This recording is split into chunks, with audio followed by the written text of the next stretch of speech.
하나님의 말씀 시편 1편 1절에서 3절 함께 읽도록 하겠습니다. 시편 1편 1절에서 3절입니다.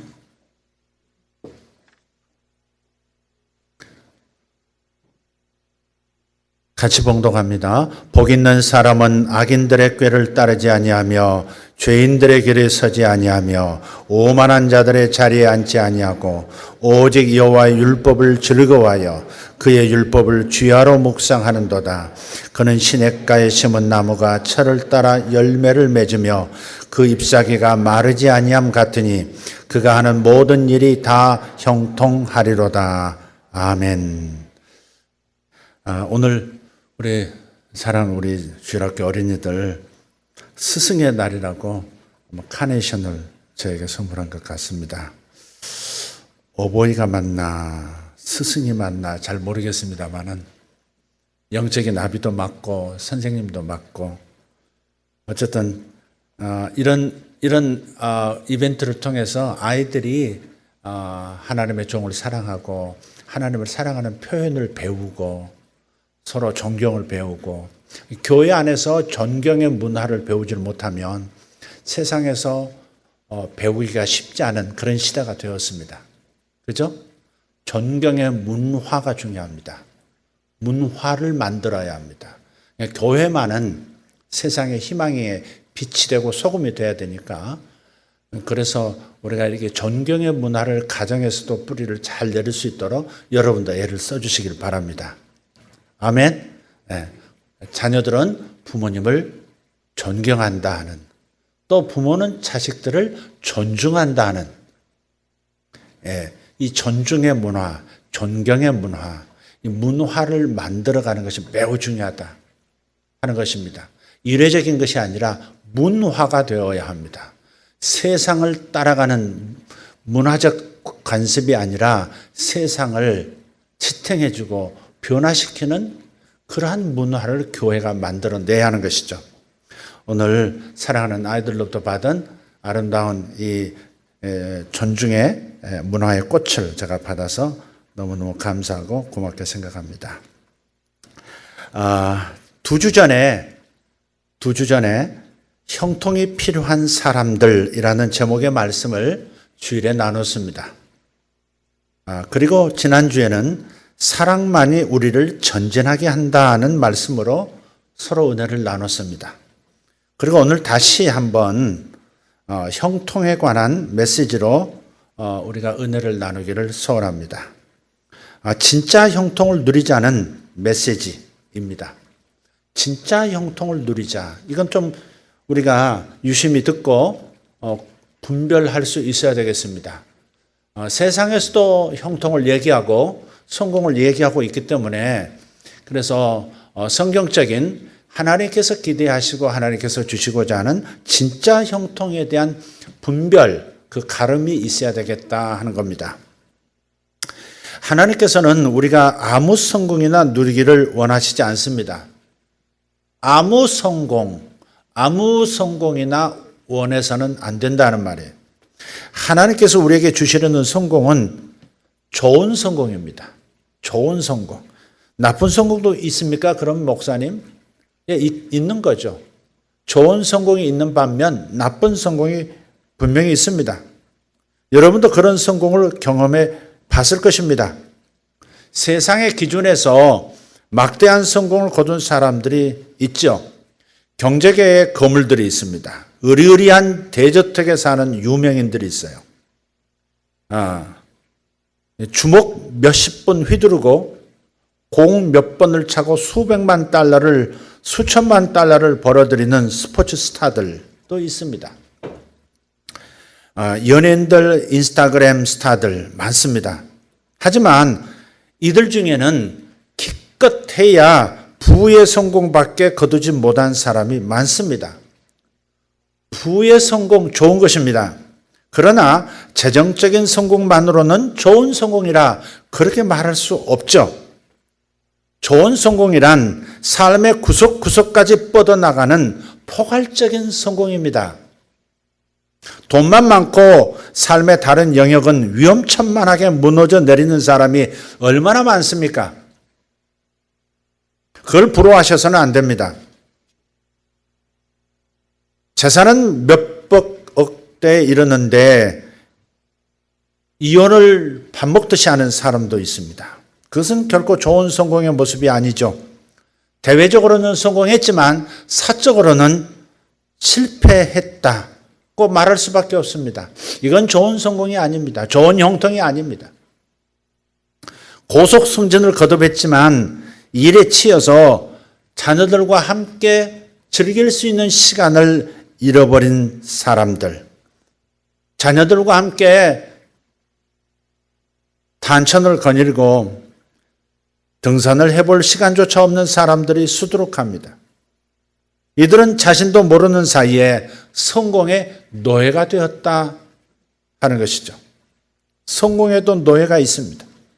평생 쌓아온 성공의 탑을 떠받치려고 하니까 몸이 10개라도 부족합니다. 돈은 넘쳐나도 배우자와 오붓하게 보내고 자녀가 튼튼하게 건강하게 커가는 모습을 지켜볼 시간이 없다면 이 사람은 불행하기 짝이 없는 것이죠. 무한 경쟁의 세대에 휩쓸려서 맹목적으로 앞만 보고 달려가다가 가정은 깨지고 자녀가 엇나간다면 돈이 다 무슨 소용이겠습니까? 무작정 기업의 사다리를 오르고 보자는 그런 태도가 중요한 것이 아니라 사다리를 어디에 놓을지부터 정확하게 결정을 해야 합니다. 꼭대기까지 오른 뒤에야 아하 다른 건물로 올라왔네 라고 하는, 그래서 땅을 쳐봐야 소용이 없는 상황도 얼마든지 있을 수 있습니다. 여러분의 나이에서 뒤를 한번 뒤돌아보신다면 잘못된 건물로 올라왔네, 성공 가도를 달린 것 같은데 잘된 것 같은데 엉뚱한 집 옥상에 내가 올라왔네, 이건 실패한 것이에요. 좋은 성공 아닙니다. 그러니 여러분은 이렇게 기도하십시오. 직장만 달라고 기도하지 말고 높은 자리에 오르게 해달라는 기도도 꼭 하시길 바랍니다. 영향력이 크기 때문에 그렇습니다. 다만 복과 상관없는 승진을 조심해야 합니다. 모든 승진이 하나님의 뜻은 아니기 때문에 그렇습니다. 좋은 성공은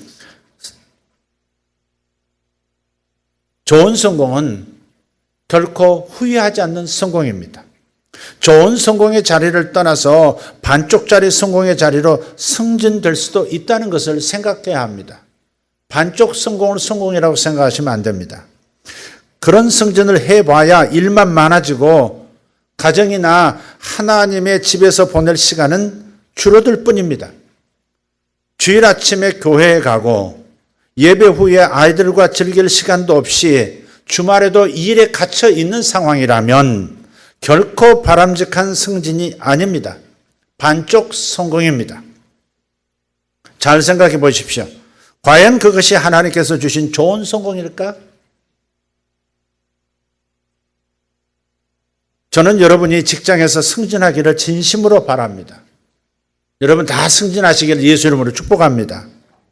하나님께서 여러분을 여러분의 학력이나 경력 이상으로 높여주실 줄을 저는 확신합니다. 하나님께서 요셉에게 어떻게 해주셨는지를 살펴보면 알 수 있습니다. 성경에 한 사람의 인생을 자세하게 기록했다는 것은 나의 생명을 이어받은 나의 자녀들이 이렇게 살기를 원한다는 하나님의 뜻을 전하신 겁니다. 그래서 요셉의 생애는 요셉만의 생애가 아니라 저와 여러분의 생애가 분명한 것입니다. 하나님의 정하심입니다. 요셉을 보십시오. 사회 밑바닥 계층의 노예에서 고위 관리의 집안을 총괄하는 자로 승진시켜 주셨습니다. 주인은 되지 않았지만 모든 일을 도맡아 하는 총무의 역할을 감당합니다. 노예가 한 집안의 총무가 된다 쉽지 않습니다. 요셉이 감옥에 들어갔을 때도 하나님의 은혜가 다시 그를 모든 죄수를 총괄하는 자로 높여주셨어요. 요셉은 승진의 승진을 거듭한 끝에 결국 대제국의 총리라는 자리까지 올랐습니다. 따라서 하나님께서 여러분을 높여주시기 위한다는 점은 분명합니다.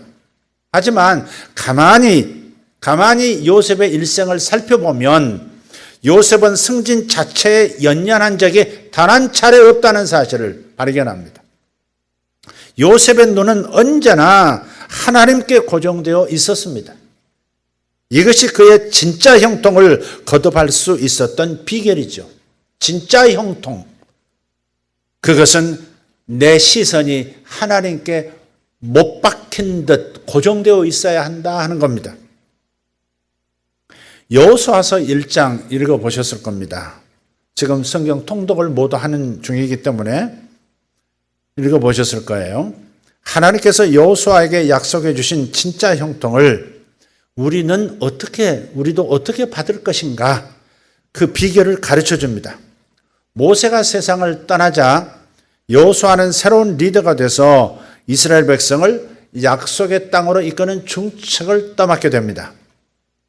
이건 보통 무거운 책임이 아니죠.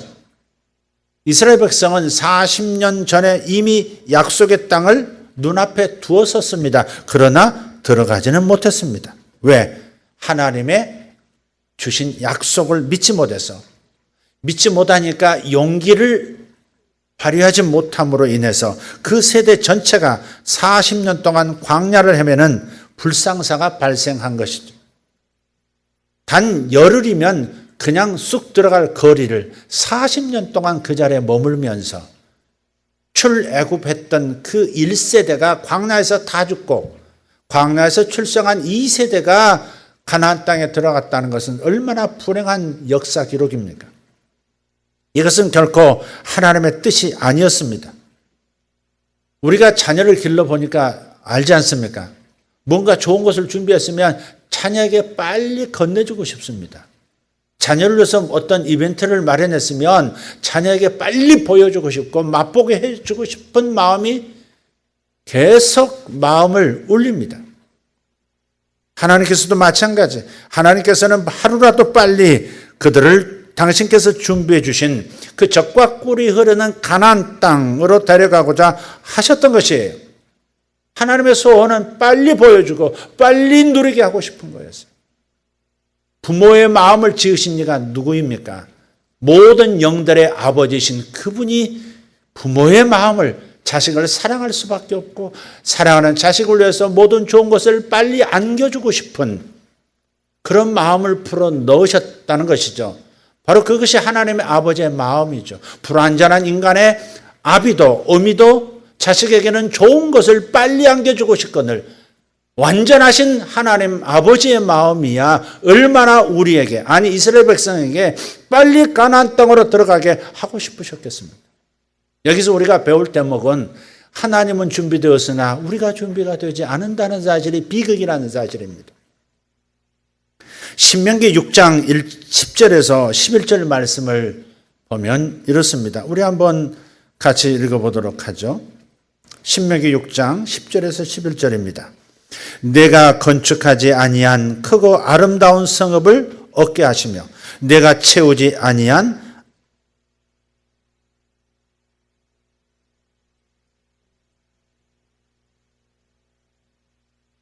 지금 성경 구절이 조금 제가 중간에서부터 읽었죠. 다시 읽겠습니다. 내가 시작. 내가 건축하지 아니한 크고 아름다운 성읍을 얻게 하시며 내가 채우지 아니한 아름다운 물건이 가득한 집을 얻게 하시며 내가 파지 아니한 우물을 차지하게 하시며 내가 심지 아니한 포도원과 감람나무를 차지하게 하사 내게 배불리 먹게 하셨다.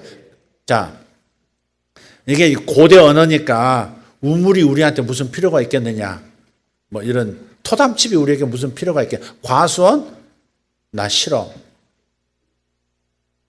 뭐 그럴 수 있지만 우리가 바꿔서 읽을 수 있어야 됩니다. 내가 세우지 아니한 기업을 내게 주시고 내가 건축하지 아니한 대저택을 우리에게 주시고자 함이라. 여기에 그 뜻이 담겨 있지 않습니까? 그렇게 바꿔 읽을 수 있기를 바랍니다. 다시 말해서 하나님께서는 다른 누군가가 수고한 열매를 저들에게 주고자 하셨다는 겁니다. 그만큼 사랑하시는 겁니다. 그만큼 사랑하시고 그만큼 주고자 하는 마음이, 완성품을 주고자 하는 마음이 크셨다는 겁니다. 처음 창세기를 읽어보면 그렇죠. 하나님께서 인간을 먼저 창조하시고 모든 것을 함께 만들어 가신 게 아닙니다. 다 만들어 놓으시고 맨 마지막에 이거 다 누려라 하고 하나님께서는 마지막에 인간을 창조하셨습니다. 바로 그것이죠. 부모도 그렇습니다. 이것이 좋은 성공입니다. 인생의 모든 영역에서 두루 풍성한 열매를 누리는 것이 진짜 형통입니다. 부 하나만이 아닙니다. 두루두루 포괄적 성공, 포괄적 형통, 구석구석 복이 넘쳐나는 그것이 진짜 형통의 특징입니다. 그리고 진짜 형통의 특징을 하나 빼뜨려서 안 되는 부분이 있는데 그 뭐냐? 쉼이 함께 하는 것입니다.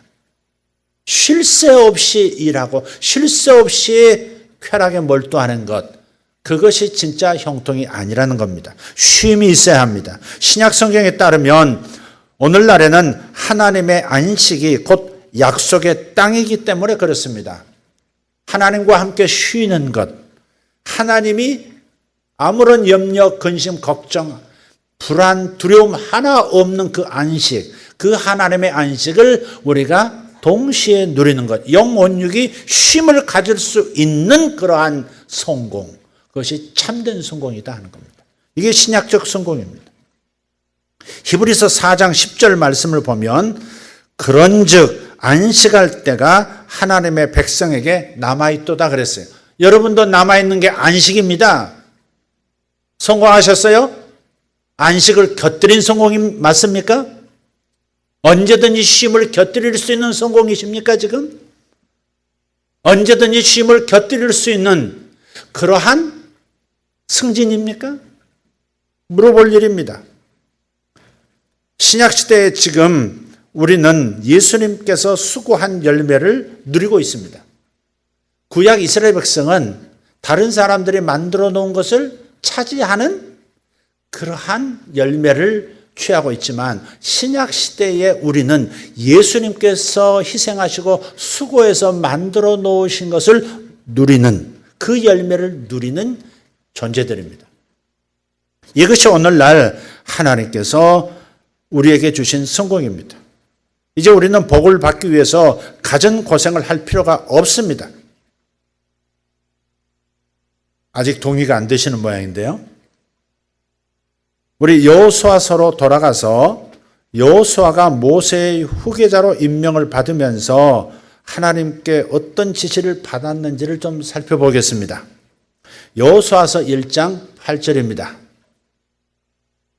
여호수아서 1장 8절 같이 읽습니다. 이 율법책을 내 입에서 떠나지 말게 하며 주야로 그것을 묵상하여 그 안에 기록된 대로 다 지켜 행하라. 그리하면 내 길이 평탄하게 될 것이며 내가 형통하리라. 아멘. 하나님께서는 여호수아에게 좋은 성공을, 진짜 형통을 거두려면 밤낮으로 율법을 묵상하라고 말씀하셨어요. 요 대목에서 우리도 정말 곧바로 아멘이 나오지 않을 수 있어요. 아니, 말씀만 계속 묵상하면 다 잘 된단 말인가? 이런 생각이 언뜻 떠올 수 있어요. 그러나 하나님의 말씀이 우리 생각보다 더 크고 진실하시고 위대하고 열매를 100% 맺게 한다는 것은 동의하시죠? 자, 그런 의미에서 믿음을 가지고 살펴보십시다. 여호수아는 구약 시대에 살았으니까 신약 시대를 사는 우리는 과연 이 구절을 어떻게 적용을 해야 될까요? 지금 우리는 이 구절을 예수님의 십자가 사역의 관점에서 읽으셔야 합니다. 신약적 안경을 쓰고 구약을 읽으셔야 제대로 읽을 수 있습니다. 반드시 신약이라는 안경을 쓰고 구약을 읽으셔야지 구약만 읽으시면 구약의 수준에 머무르는 겁니다.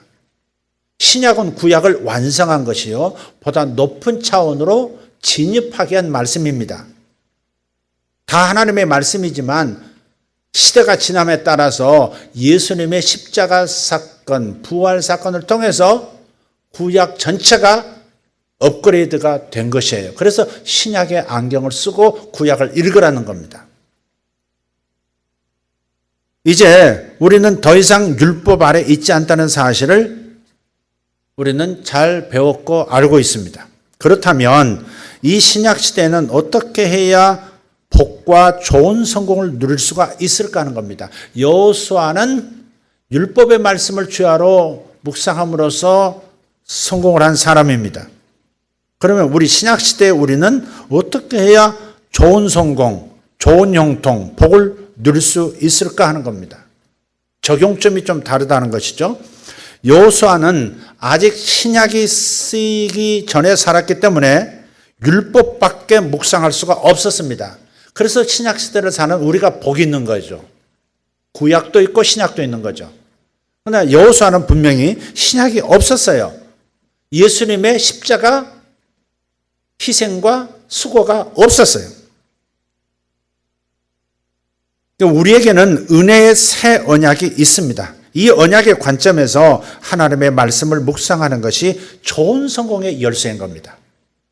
여호수아는 율법의 말씀을 묵상함으로 성공했다면 신약의 성도들은 뭘 묵상해야 돼요? 은혜의 새 언약의 말씀을 묵상할 때 좋은 성공을 가져오게 된다는 겁니다. 하나님의 말씀을 묵상하는 것이 무슨 의미인가를 우리가 한번 살펴보기에 앞서서 묵상이라고 하는 것이 정확히 무엇인지를 이해해야 합니다. 묵상이란 단어 자체를 여러 번 설교했던 부분이지만 한번 잠깐 반복하겠습니다.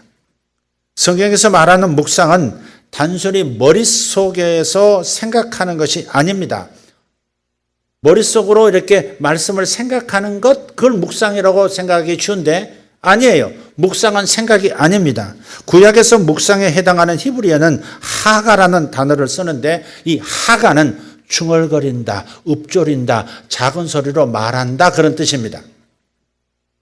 실제로 하나님께서는 여호수아에게 이 율법책을 내 입에서 떠나지 말게 하며 라고 말씀하셨지, 입에서 떠나지 말게 하라고 하셨지 내 마음에서 떠나지 말게 하라 이렇게 말씀하지 않았어요.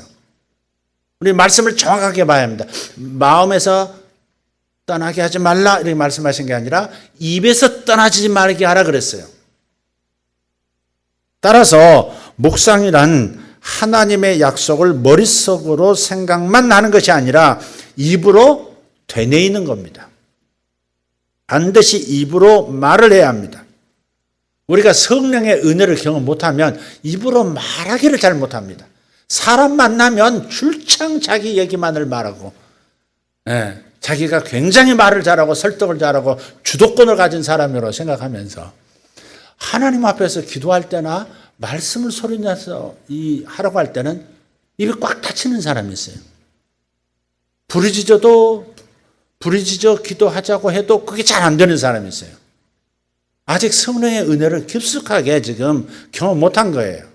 그리고 그것이 중요하다고 하는 사실, 입으로 말하는 것이 중요하다는 사실을 아직도 명쾌하게 자기에게 설득을 하지 못한 겁니다.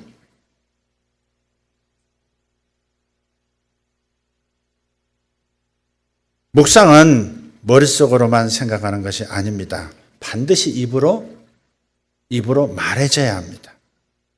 이런 질문이 여러분에게 있을 수 있겠습니다. 목사님, 하나님의 말씀을 계속 되풀이 말해야 한다는 뜻입니까? 예를 들어 몸이 아플 때는 그가 채찍에 맞음으로 내가 나음을 입었도다라고 계속 반복만 하면 되는 겁니까? 그러면 병이 낫습니까? 재정적인 어려움이 있는 분들, 그런 분들은 그가 가난의 저주를 짊어지셨도다 하는 말씀을 계속 반복하면 그러면 가난의 저주에서 벗어나고 재정의 형통이 오는 것입니까? 자, 대답은 이것입니다. 묵상이라고 하는 것은 무의미한 반복을 의미하지 않습니다. 말로 말해지는 것은 분명하는 거지만 무의미한 반복을 말하는 건 아니에요. 그래서 여기에 마음이 개입하는 겁니다. 이제 묵상은 먼저 마음 깊숙한 곳에서 이루어집니다. 입으로 말하라고 한 것이 마음을 제외한 게 아닙니다. 먼저는 마음 깊숙한 곳에서 하나님의 주시는 깨달음의 말씀이 이렇게 움직여야 합니다. 우리 시편 기자 다윗은 묵상의 정수를 누구보다 잘 짚어내서 우리에게 알려주고 있는 사람입니다. 시편 39편 3절을 보겠습니다. 시편 39편 3절 전반부만 읽겠습니다. 내 마음이 내 속에서 뜨거워서 작은 소리로 읊조릴 때에 불이 붙으니 나의 혀로 말하기를. 다시 한번, 내 마음이 내 속에서 뜨거워서 작은 소리로 읊조릴 때에 불이 붙으니 나의 혀로 말하기를. 자, 그래서 잘 보시면 순서가 있어요. 묵상의 어떤 단계가 보여요. 하나님의 말씀을 묵상할 때는 성령님께 예수님을 더욱 깊이 알게 해달라고 요청하셔야 합니다. 성경의 저자는 성령님이십니다. 사람을 통해서 감동 주셔서 성경을 기록하게 하신 분이 성령님이시기 때문에 이 저자이신 성령님의 도우심을 받아야 성경을 제대로 이해할 수 있고 마음에서 믿어지는 역사가 일어나게 되어 있습니다. 그래서 성령님께 구하셔야 합니다. 예수님을 더욱 깊이 알게 해달라고, 이 말씀을 더 깊이 이해하게 해달라고 요청하십시오. 그래서 성경 구절에서 얻은 깨달음으로 마음이 불타게 하셔야 합니다. 속에서 뜨거워졌다 그러잖아요. 내 속에서 뜨거워졌다. 예수님께서 십자가에서 죽으시고 부활하신 사실을 모른 채 예루살렘을 떠났던 엠마오라는 도시로 내려가는 두 제자, 부활하신 다음에 그 두 제자를 쫓아가셨어요. 주님께서 다른 모습으로 변형되셔서 동행하십니다.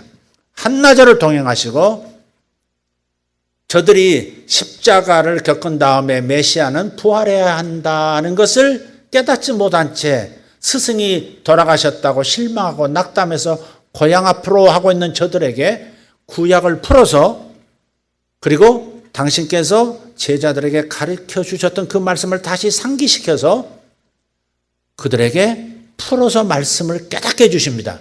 그럴 때 저들 마음속에서 저들이 고백합니다. 그가 우리에게 말씀을 풀어주실 때, 해석해 주실 때에 우리 마음이 뜨겁지 않더냐 그런 말을 해요. 우리 마음이 뜨겁지 않더냐, 바로 그거예요. 묵상의 첫 번째 단계는 하나님의 말씀을 잘 이해하게 해달라고 성령님께 요청하는 것.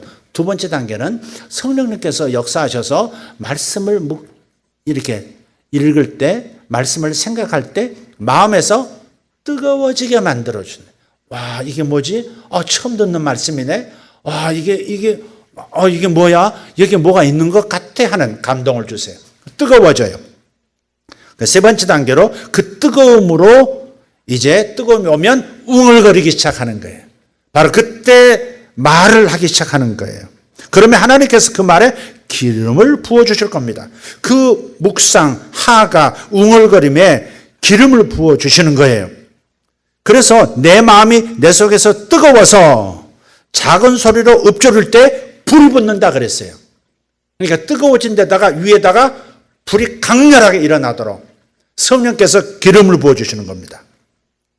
그래서 믿음이 생기는 거예요. 이 말씀에 대한 믿음이 강력해지기 시작해요. 그래서 믿음으로 그가 채찍에 맞음으로 내가 나음을 얻었도다 라고 선포하면 그 말의 능력이 더해져서 그래서 치유가 일어나는 거예요. 그가 나의 가난의 저주를 짊어지셨도다 라고 선포하고 뜨거워지는 그 마음에다가 선포가 이루어지기 시작하면, 그러면 가난의 저주가 떠나가고 재정적인 번영이 나타나기 시작하는 겁니다. 바로 이런 방식으로 동역하는 거예요. 마이 파트, 하나님 파트. 하나님의 초자연적인 어떠한 역사도 절대 하나님이 일방적으로 하시지 않습니다. 내가 해야 할 역할을 감당해야 하는 겁니다. 그게 마이 파트예요.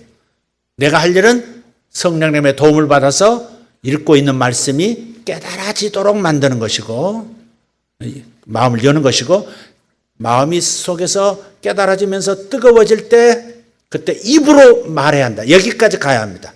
웅얼거리고. 아니면 더 뜨거워지기 시작하면 소리쳐서 선포하면 되는 겁니다.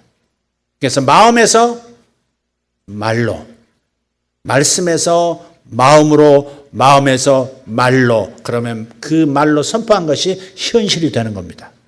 치유가 되었던, 번영이 되었던, 깊은 지혜가 되었던, 어떠한 관계의 향상을 요구하든, 심지어 승진이 되었던, 사업상의 성공이든 간에 우리가 이러한 단계를 우리가 밟으면 성령님도, 하나님도 하실 일을 하신다.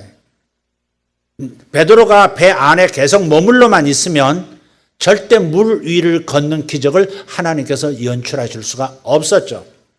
배 바깥으로 나가서 발걸음을 떼는 것은 베드로가 해야 할 일이고, 받쳐주는 일은 하나님이 하시는 것이죠. 모세가 지팡이를 홍해 쪽으로 내미는 것은 사람의 일이요, 하나님의 일은 동풍이 불어 바닷길이 육지처럼 되게 하는 것은 하나님의 하실 일이다. 그래서 초자연적 삶으로 여러분이 기적을 경험하면서 걸어가는 인생이 되길 원하신다면 내가 해야 할 일을 내가 해야 한다 하는 것도 기억하셔야 합니다. 성령과 동역하는 법, 하나님과 동행하는 법을 터득하셔야 되는 것이죠. 신약 아래 놓인 우리에게 말씀을 묵상하는 것은 그래서 예수님을 묵상하는 겁니다. 예수님은 육신이 되신 말씀입니다. 동의하시나요? 말씀이 육신이 되어 그랬잖아요. 말씀이 육신이 되어. 말씀이라고 표현할 수밖에 없는 어떤 상태에 하나님께서 인카네이션, 인간의 육신으로 나타나신 거예요. 그래서 예수님은 육신이 되신 말씀이 그분의 사랑과 십자가의 사역, 그분의 용서와 부활과 은혜들을 묵상하면 하나님께서 진짜 형통을 주십니다. 신약 시대의 성도들의 형통의 비결, 좋은 성공의 기초는 예수님이라 이 말이에요. 구약과 달라요. 예수님입니다. 예컨대 한 구절로도 충분히 하나님의 사랑, 예수님의 사랑을 묵상할 수 있습니다. 시편 23편 1절을 나직이 중얼거려 보십시오. 여호와는 나의 목자시니 내게 부족함이 없으리로다. 여호와는 나의 목자시니 내게 부족함이 없으리로다. 이럴 때 요 말만 하면 부족함이 없는 풍성한 상황이 온다가 아니라, 무의미한 반복이 아니라 마음에서 뜨거워지는 경험이 올 때까지 반복하는 거예요. 이게. 네. 여호와는 나의 목자시니, 여호와는 나의 목자시니, 그렇다. 예수님은 나의 목자시다. 예수님은 나의 목자시다. 예수님은 나의 목자시다. 그러니 내게 부족함이 없을 것이다. 가슴에서 뜨거워지기 시작하죠. 그 읊조림이 나중에는 내게는 부족함이 없고 풍성함이 올 것이다 라고 강력한 믿음의 선포를 하게 됩니다. 그때 하나님께서 강력하게 현실이 되게 만드는 역사를 일으키시는 거죠. 그렇죠. 목자는 양을 먹이고 보호합니다. 예수님께서 나의 목자시니까 나는 모든 면에서 부족함이 없을 수밖에 없습니다. 예수님께서 지금 나와 함께 계셔서 나와 나의 가족을 충분히 먹이고 입히고 보호하신다는 사실이 점점 깨달아집니다. 예수님을 묵상하는 그 짧은 순간 그분이 고난의 한복판에서도 우리와 함께 계신다는 사실을 깨닫고 말할 수 없는 용기, 믿음을 얻게 됩니다. 오늘 언뜻 이런 생각이 들었습니다. 참, 소망. 우리는 정말 참된 소망을 갖게 되었다 하는 생각을 하게 되었습니다. 소망이라는 단어가 아까 찬양에도 나왔었는데 제가 아멘이 나옵니다. 우리가 하나님의 말씀을 믿는 사람이 되었기 때문에 참된 소망이 우리 안에 있지 않습니까? 세상 사람은 영생 불사이다.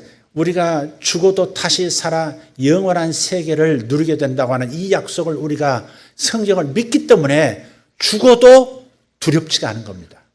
세상 사람은 이게 없는 겁니다. 나 죽는 거 무섭지 않아 그러지만은 그렇지 않습니다. 정작 죽음 앞에서 저들은 떱니다. 그러나 신자들은 그렇지 않습니다. 참된 소망이 있는 겁니다. 참된 소망이 있는 까닭이 어디 있습니까? 성경을 믿는 사람이 되었기 때문에 그렇습니다. 성경을 거절하는 사람은 믿음이 오질 않습니다. 성경이 하나님의 말씀이고 수많은 사람들을 통해서 하나님께서 나에게 주신 말씀이라고 믿어지지 않으면 성경에 기록된 모든 위로와 소망이 내 것이 되질 않습니다. 내가 소망을 가진 자가 되었다. 참된 소망을 가진 자가 되었다는 것이 너무 감사하면서 동시에 성경을 믿는 사람이 되었다는 사실이 너무 고마운 겁니다. 저는 모태신앙이었지만 3대째 신앙인이었지만 믿어지지 않아서 하나님을 떠났다고 말씀드렸죠. 아주 일찍 떠났습니다. 어렸을 때. 안 믿어지는 겁니다. 그러나 18살이 되었을 때 성경이 어느 날 믿어지기 시작한 겁니다. 하나님이 제게 나타나시고 성경 말씀이 하나님이 직접 내게 하시는 말씀처럼 믿어지기 시작한 거예요. 그때부터 인생이 전혀 다른 인생이 된 거예요. 여러분, 그런 분기점이 있어야 합니다. 그런 분기점이 와야 합니다. 세상 사람은 결코 그 무엇을 가지고도 가질 수 없는 소망을 믿는 자는 가질 수 있다는 사실. 그래서 믿는 자가 되시기를 예수 이름으로 축복합니다. 많은 사람들이 세상에서 들려주는 소리 때문에 장애물이 되어 있습니다.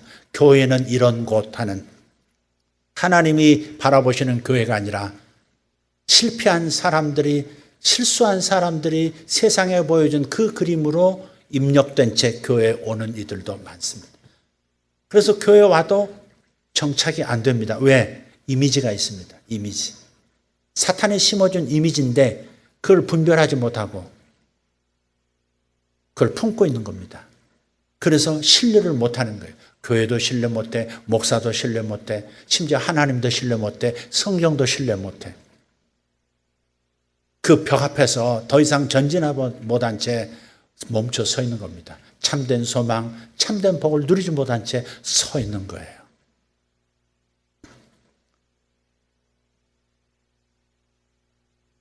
저는 오늘 말씀을 이렇게 정리하고 싶습니다.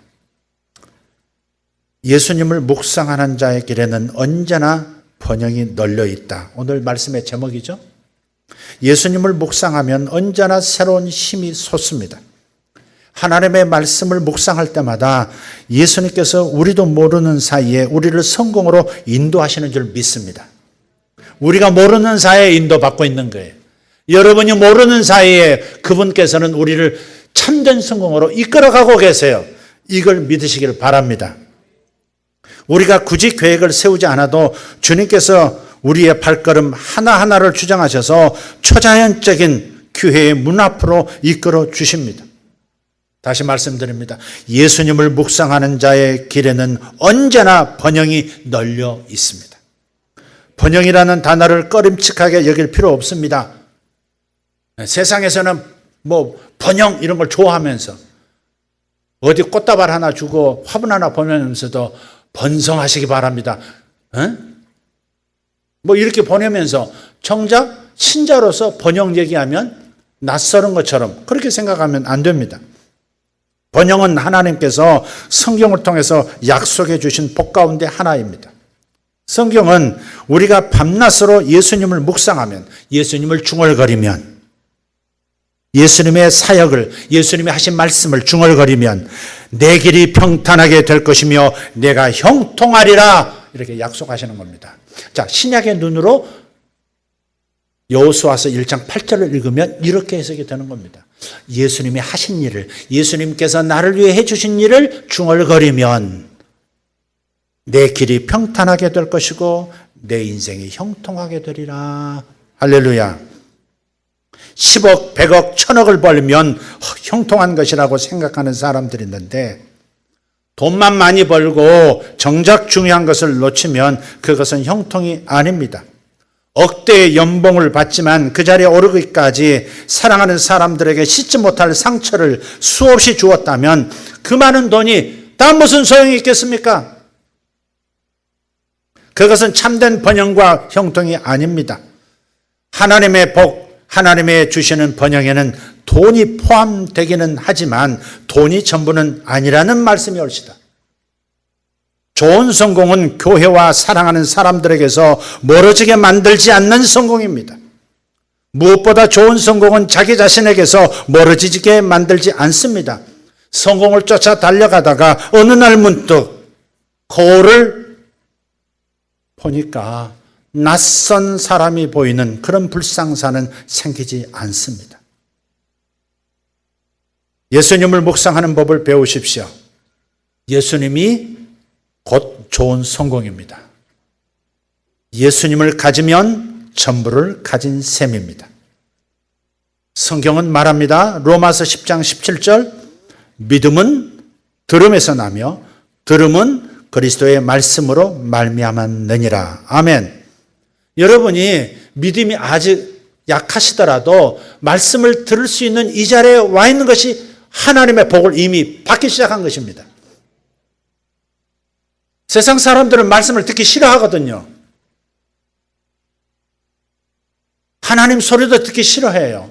교회 더 듣기 싫어해요. 그런데 여러분이 교회에 와서 하나님의 말씀을 듣고 계신다? 지금 온라인 통해서 가정에서 예배 드리는 분들도 하나님 말씀 앞에 있게 된 것 이 자체가 벌써 복이 시작된 것입니다. 믿음은 들음에서 나며 들음은 그리스도의 말씀으로 말미암았느니라. 믿음은 예수님과 그분이 십자가 위에서 완성하신 일에 관한 말씀을 들을 때 생기는 겁니다. 단지 율법을 들을 때 생기지 않습니다. 율법은 잘해, 못하면 안 돼. 이게 대부분입니다. 율법의 핵심은 하라. 이런 것은 또 하지 말아라. 이게 율법의 내용입니다. 구약은 이런 내용이에요. 그래서 벌이 많아요. 저주도 많고 두렵습니다. 그러나 신약의 말씀으로 들어오면 평안이 오고 안식이 옵니다. 위로가 되고 편안해집니다. 네가 할 수 없는 것을 내가 이루었다. 너는 받아 누리기만 하라. 이렇게 다가오시는 예수님의, 우리는 그래서 예수님으로 먹고 사는 겁니다. 예수님 때문에 예수님이 수고하신 열매를 먹으면서 사는 존재입니다. 할렐루야. 그래서 예수님에 관해서 듣고 예수님에 관해서 중얼거리는 방식으로 말씀을 묵상하시기를 축원합니다. 그렇다고 해서 마태, 마가, 누가, 요한 복음서만 묵상하시면 안 됩니다. 성경의 모든 페이지가 예수님을 가리키고 있기 때문에 신약의 안경으로 보면 우리가 걸러서 다 완성시켜서 구약을 읽을 수도 있는 겁니다. 좋은 성공을 여러분이 누리고 싶다면 예수님과 예수님의 아름다움, 그분의 은혜, 그분의 십자가 사역을 전하는 설교를 듣고 묵상하기를 강권합니다. 신약적 설교를 하는 공간 안에 머무시기를 바랍니다. 율법과 은혜를 뒤섞지 않고 하나님의 말씀을 올바로 분별해서 희석되지 않은 순수한 복음을 전하는 신약 중심의 교회에 머무르시기를 예수 이름으로 축복합니다. 예수님과 십자가에 관해 많이 들을수록 믿음이 자라고 진짜 형통이 다가올 겁니다. 마지막 세 문장만 선포합니다. 예수님을 묵상하는 법을 터득하십시오. 두 번째, 예수님이 곧 좋은 성공입니다. 다른 말로 예수님을 가지면 전부를 가지는 것이 됩니다. 기도하겠습니다. 하나님 감사합니다. 고마우신 말씀 선포해 주셔서 감사합니다. 진짜 형통, 영원한 형통, 좋은 성공, 진정한 번영을 우리가 어떻게 분별하고 요구하고 취하여 누려야 할지 그림을 선명하게 그려주셔서 감사합니다. 오늘 주님 앞에 나와 예수님에 관한 말씀을 듣고 있는 저들을 하나님의 복받은 자라 선포해 주시니 감사합니다. 믿음이 예수님에 관한 말씀에 대한 믿음이 저들의 복의 출발점인 걸 믿고 하나님 이 확신 속에서 예수님에 관해서 예수님을 늘 묵상하는 사람들이 되게 하여 주시옵소서. 예수님이 전부인 것을 현실에서 경험하는 역사가 주 예수 이름으로 예수세계교회 모든 성도들에게 있을지어다. 예수님의 이름으로 기도하옵나이다. 아멘.